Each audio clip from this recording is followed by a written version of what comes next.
আসসালামু আলাইকুম সবাইকে।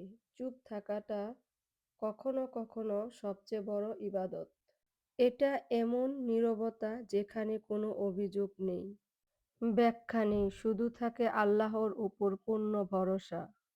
মানুষ বোঝে না, ফেরেশতারা লিখে না, আর শয়তানও পথ খুঁজে পায় না। কিন্তু আল্লাহ ঠিকই বুঝেন, ঠিকই জানেন। বুকের ভিতর জমে থাকা প্রতিটা কষ্টর খবর আল্লাহ কিন্তু ঠিকই রাখেন। আর নীরবতা বুঝিয়ে দেয় কিভাবে যুদ্ধ করতে হয় নিজের সাথে। আর এটাই মহা সাফল্য। তাই সব কথা বলতে হয় না। নীরবতা থাকুক শুধুমাত্র আল্লাহরই জন্য। তিনি সবই জানেন, সবই বুঝেন। ওই যে কথায় আছে না, বোবার কোনো শত্রু নেই।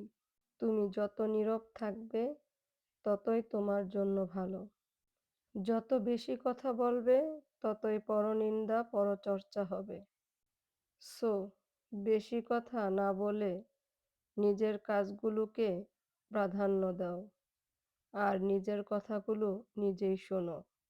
আর প্রতিযোগিতা নয়, নিজের জিনিস নিয়ে নিজেই খুশি থাকো।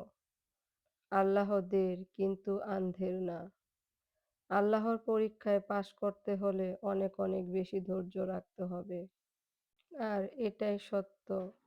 পৃথিবী তো একদিন ধ্বংস হয়ে যাবে, তাহলে কেন এত আয়োজন, কেন এত হিংসা বিদ্বেষ?